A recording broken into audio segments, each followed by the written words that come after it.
This video is about woodworking. Well, kinda. I guess more accurately, this is a video about a woodworker whose shop got messed up during the hurricane and had to move to a new shop and learn how to remodel it. And please consider donating to my GoFundMe. Link in bio. I don't know what I'm doing. Hurricane Helene is now a Category 4. The worst is yet to come, and here in the mountains, we have already seen flooding from the heavy rain before we even feel the impacts of Helene. Very narrow because we're very confident it's going to go just to the west of Asheville, crossing some of our mountain counties. Very high impacts of flooding. Slides, we're talking land and mudslides, and also the wind threat. Energy has mobilized nearly 10,000 crew members across the Carolinas. Buncombe County leaders are sounding the alarm about what we're expecting from this storm.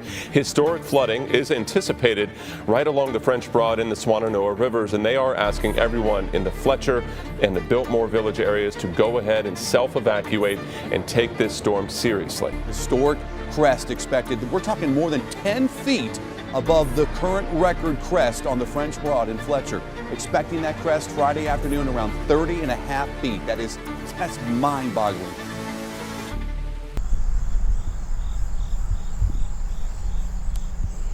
This is what my shop looked like 4 days after the hurricane. It was the first day I was able to come back, and it was kind of just in shambles. But luckily I wasn't hit too bad.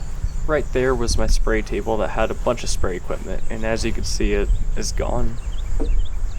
And as you can see, the French Broad is right there, right by my shop, hence the name, the French Broad Shop. Luckily, everything inside my shop was safe for the most part, but pretty much everything that I had outside in the two other barns were ruined or gone. There where all that grass is. This was all water. I would be waist deep in water right now. You can really see it good here. The water was up to here. That's where the water was. The water was up to here. My floor is right here. Water right there. The water came up to this second panel. It's hard to tell now, but when I came by the other time, you can see it on that one. There was mud and soot all up there. Came up to that second stair. So I got super close because right there is my floor. So building almost flooded. These pieces of wood are from logs that I got from way over there, and I milled them up, had them sitting in that barn way over there. They were in that barn. They floated up. That's like thousands of dollars of wood that just floated away. Very sad. Hey, I just packed, you can't see anything because there's no lights, but just moved everything against the walls as much as I could. This is how the shop's gonna sit for probably at least a month. My landlord's gonna come and throw all of the stuff from his ruined house in here. This on Zoom. Oh, that's Zoom.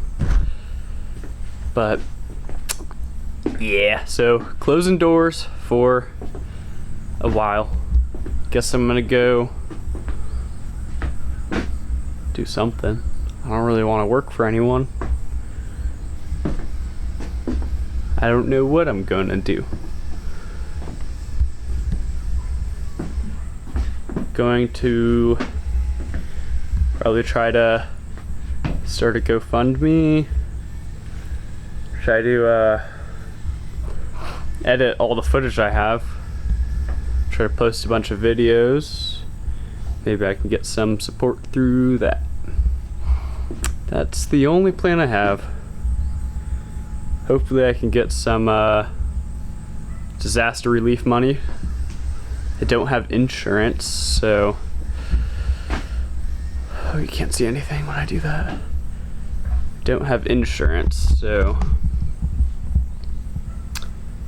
I'm just not sure what I'm gonna do. But doors to the shop are gonna be closed for quite some time. Alright, that's enough of that. Where's the fucking off? My I just covered all my important projects. Saran wrap.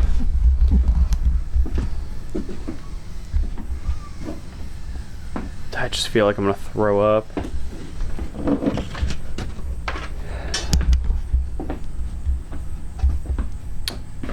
But I packed my van full of all the stuff that I might need for the next month or two, and I'm gonna leave. At this point, it had been days since the hurricane hit, and most of the area still didn't have power. A lot of the area still didn't have water, and to this date, when I'm editing it, Asheville still doesn't have water, and people still don't have power. All right. Just flip that. Why am I upside down? What's happening? Okay. Oh, this is weird. Oh god, lighting's so bad in here. I gotta fix that. Oh, so aggressive. Alexa, turn the brightness down. Sorry, what device? The lights. Okay. Yeah, that's better. This is weird. I never have the It's weird. I never have the camera pointing directly at me. It's usually on a tripod. Welp. This is currently the White Squirrel Woodworking headquarters because my shop is out of order. So I'm gonna make a little video about what I do to save my company, and hopefully, I gotta stop facing that way. Hopefully I can figure out how to make some money doing internet things to save my company, because I am in crazy amounts of debt right now, and I can't work because my shop is kaput. So this sucks. So I guess I should let you guys know why I have a bunch of climbing gear on the floor. It's not because I went climbing. Did not do that, unfortunately. Right as the storm was hitting, I went up and climbed all of the trees in the rain and wind with the chainsaw and cut down all of the limbs off of all the trees next to our house because it looked like there was going to be a lot of down limbs and I did not want it to hit our house.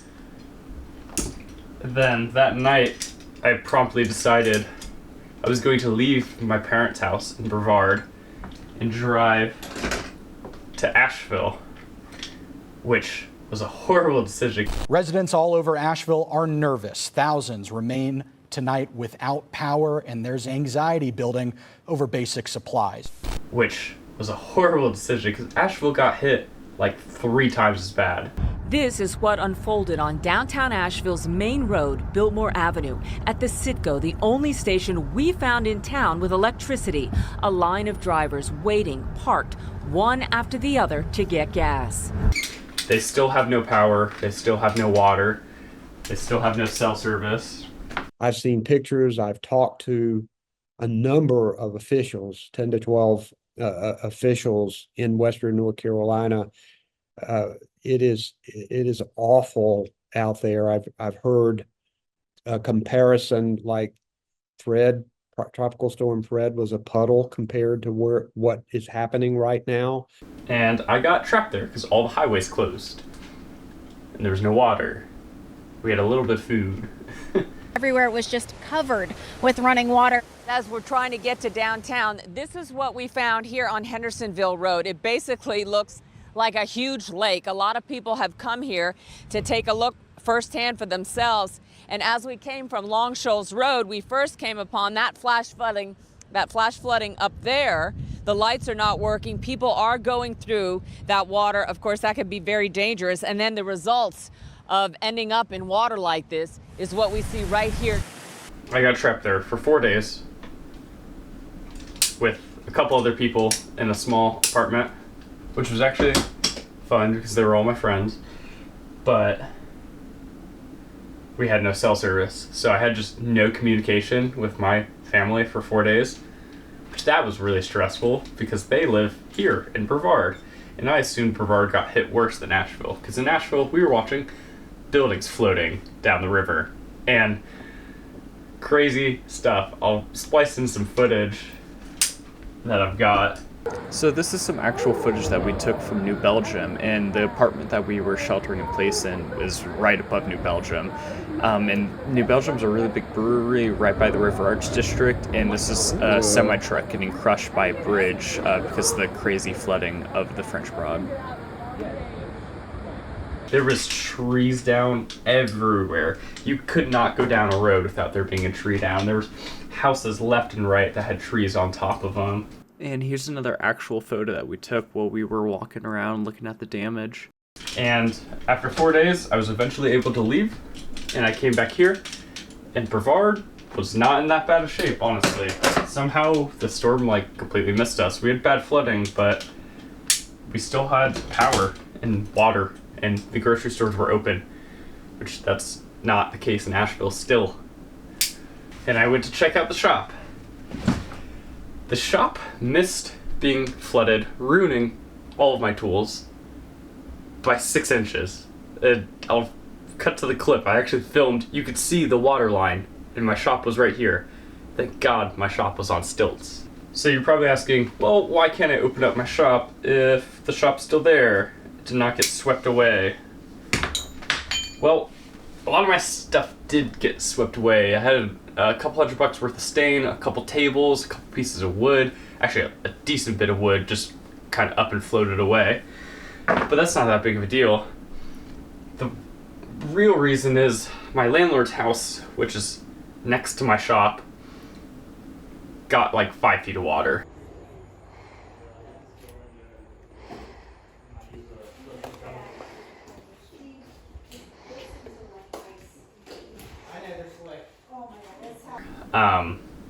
And is pretty much ruined for the time being.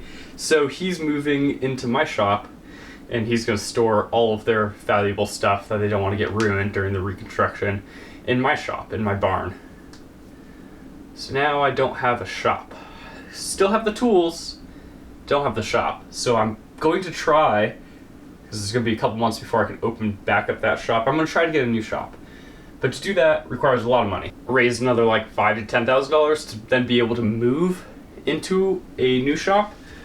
Because moving shops is super, super expensive. I have to rent forklifts and trailers, and it's going to take me weeks to set up the dust collection, and the dust collection is so expensive.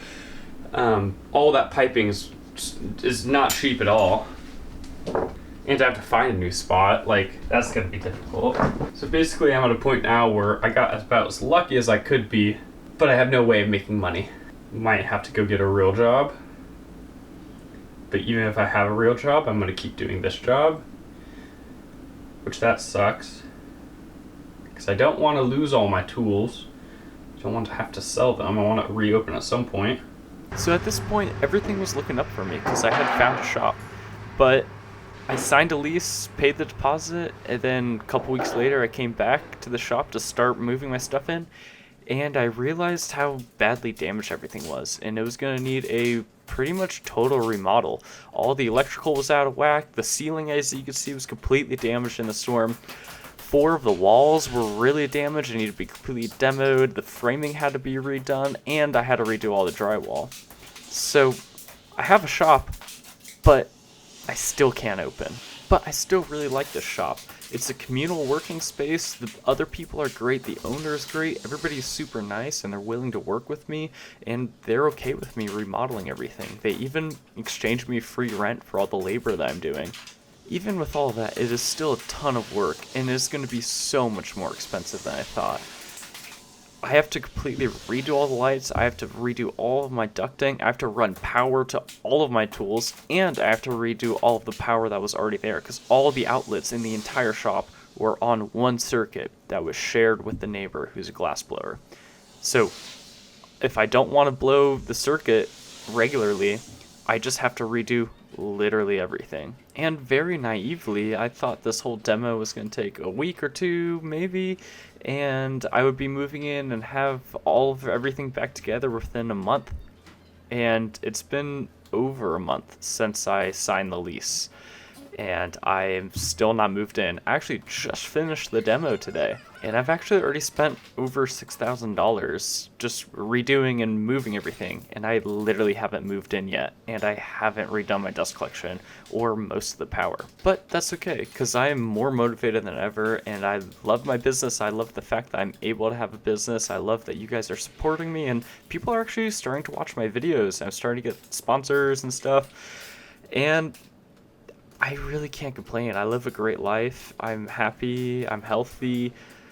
I almost have a shop, and I own my own business, which is crazy. And I think this new shop has really awakened me, a new side of my motivation, and I have all of the psych and passion that I used to when I first started my company. It has even inspired me to redo the way that I do my business.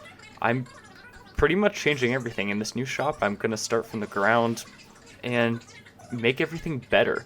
I had a lot of problems where I had these listings for all these products, but everything that I do is handmade and I individually make everything. So there was a lot of inconsistencies, but that's all going to change because now I'm going to directly list every single product that I made. And I'm going to start selling stuff in person. So from now on, you can come hang out with me, come see my shop, come buy products directly from me. It's really inspiring, and I'm so excited for this new leg of my business, and I think my products are going to be genuinely better, and I'm going to be able to make more stuff, and I've got a lot of new exciting commissions that I'm so excited to share with you, and I've been filming all of them, so I can make build videos about all of them, which is so exciting, because I want to do as much as I can and share everything that I do along the way. Tearing out the ceiling was super tedious because I not only had to get rid of all of the drywall, all of the weird electrical going on, these horrible lights that didn't work, I also had to remove every single one of these screws that were in these metal struts, which was super, super time consuming. And I had hurt my shoulder at this time climbing, and holding this heavy drill was really, really hurting it. But I kept going. I tried to get it all done. I think I got it done in 2 days, which isn't that bad. And it took me an entire day just to haul out all the trash with the trailer to the dump, because the dump is 40-minute drive, but it was all worth it. One of the main selling points of the shop was it had its own dedicated spray room that had this giant exhaust fan. So when I went to turn it on, I was really apprehensive and really scared it wasn't going to work. But when I turned it on, it worked. The shutters don't work, and it flung dirt everywhere and made a weird sound and smell. But it works, and I've been using it a bunch recently. One of the other main selling points was the property owner has a forklift that he doesn't use and said I could use it. It runs okay, but has completely changed my workflow, and it made it way easier to actually set up the new ceiling. I built this whole jig, and you guys will see that in the next video. The inspiration that this new shop has brought me has been flowing over to all aspects of my life. I've never been more excited to go work out, never been more excited to go to work, never been more excited to climb. I've actually got a lot of new projects, and I've been filming them too. So hopefully I'll be starting a side channel with all of my climbing shenanigans on there, and I got some really cool projects going. But I'm motivated, I'm psyched, and if you guys want to see more, please consider subscribing and following up my journey. In this video, I lost my shop, and a lot of other people lost a lot more than me. But I was able to find a new shop, start the demo on the ceiling, start the demo on a couple other things, and in the next video, I'm going to be installing the new ceiling and demoing a couple more walls and learning how to mud drywall. So be sure to check that out, and I will see you guys around.